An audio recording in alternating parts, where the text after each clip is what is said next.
Enjoy, please. Enjoy.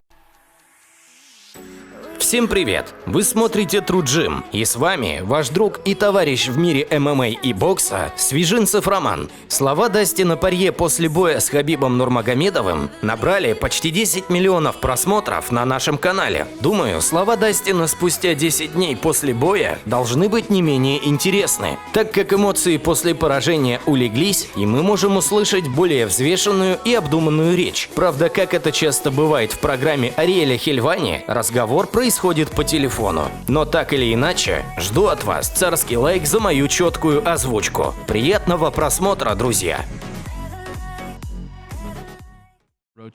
Дастин, все мы видели, насколько сильно ты был опечален. Твое сердце буквально было разбито. И вроде бы даже после этого я видел в социальных сетях, примерно часов через 12, ты написал: «Не знаю, буду ли я драться в будущем». И я хочу признаться, что подобное заявление меня немного удивило. Ты больше не собираешься драться?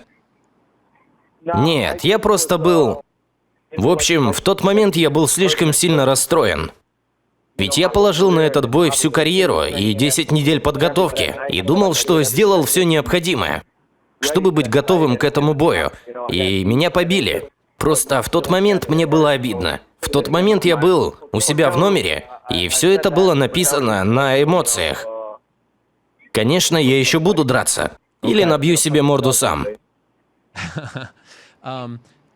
Мне интересно, есть ли у тебя сожаление о своем выступлении? Хотел бы ты исправить что-то в этом бою? Мужик, ну конечно. Как я уже говорил, я до конца жизни буду задавать себе много вопросов. Ведь перед каждым боем, когда я в раздевалке, я наедине с самим собой, и я знаю, что в следующие 15 или 25 минут, будь это главный бой или бой за чемпионский пояс, что бы ни произошло в следующие 15-25 минут, я буду жестким и внимательным. И что время, проведенное в октагоне, останется со мной до конца жизни, каждая секунда. И знаешь, я не был сосредоточен. И не был достаточно сконцентрирован и делал ошибки. Например, я не защищал свою шею. Ариэль, я этим занимаюсь уже очень давно. Конечно, Хабиб один из лучших в мире. Но удушение сзади – это совсем не то, чему я с таким опытом мог позволить произойти. В твоей карьере это самое тяжелое поражение? Ариэль, они все тяжелые, ведь я вкладываю в свое дело много сил. Ведь это является делом моей жизни. И я всегда стараюсь работать над своими навыками. И это больно, я даже не смогу тебе описать. Но время идет, и я становлюсь старше, и я понимаю, что это часть моей жизни. Но в то же время бои для меня значат многое, поэтому каждое поражение приносит боль. А это не заставляет тебя относиться к боям не так, как раньше?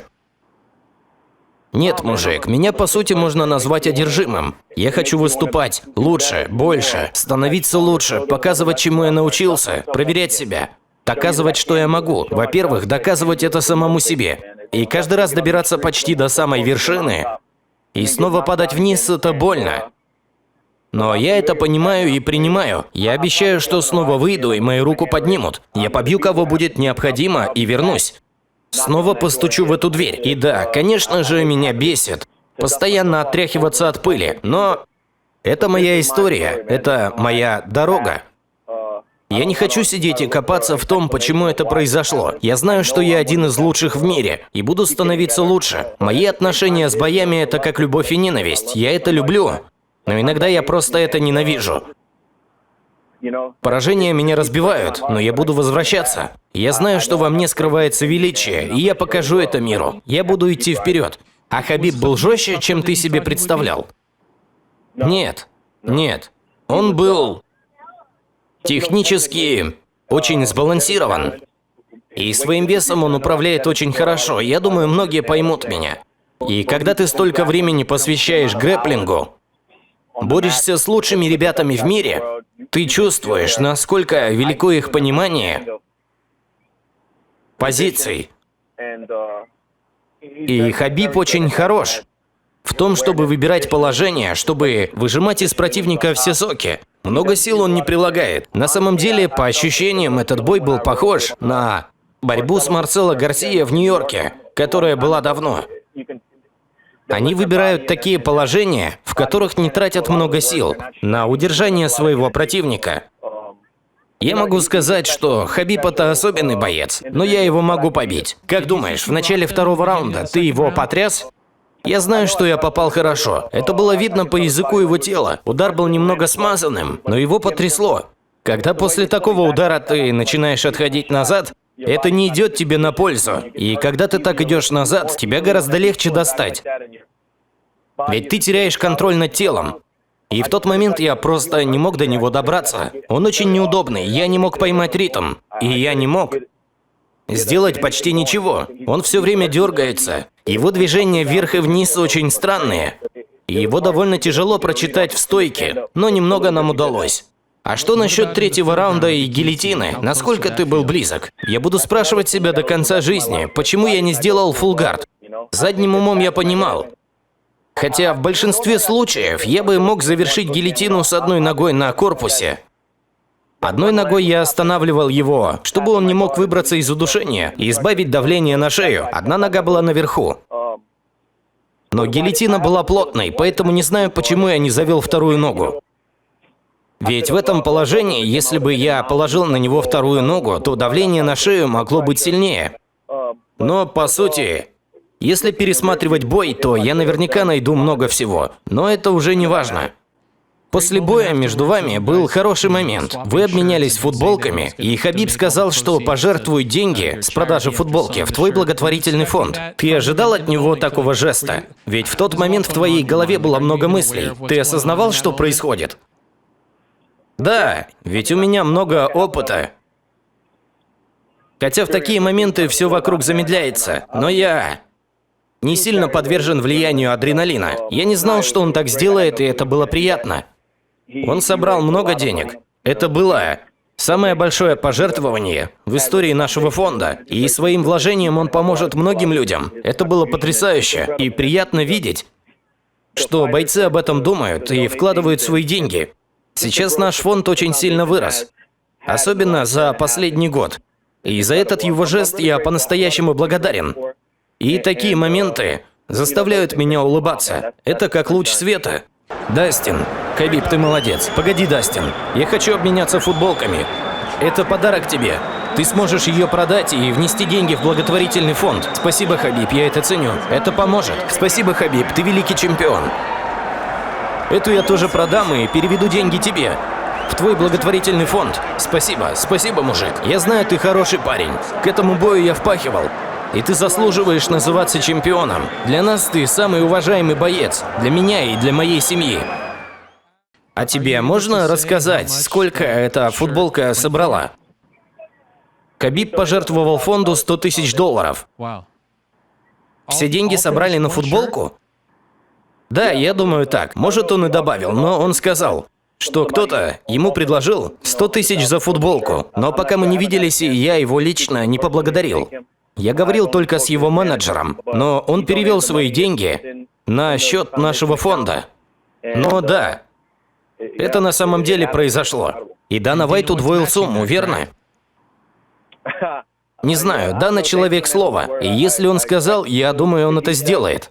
И я тоже видел видео, в котором он говорил, что удвоит сумму, но пока мы с ним лично не говорили. Насколько я знаю, на прошлой неделе ты написал твит о своем будущем, о том, что делать дальше. Ты сказал, мой второй бой против Конора, этот бой будет уместен. И твит взорвался. Только лишь в Твиттере 54 тысячи лайков. Почему ты хочешь этот бой следующим? А почему нет, если мы уважаем ранги? Он номер 3. А остальные где-то в жопе. Бой будет понятен. Мы оба проиграли одному бойцу в бою за титул. Сейчас я на 2-м месте в рейтинге, а он на 3-м. Если мы уважаем рейтинг, думаю, этот бой нужен. Бои с остальными не имеют смысла.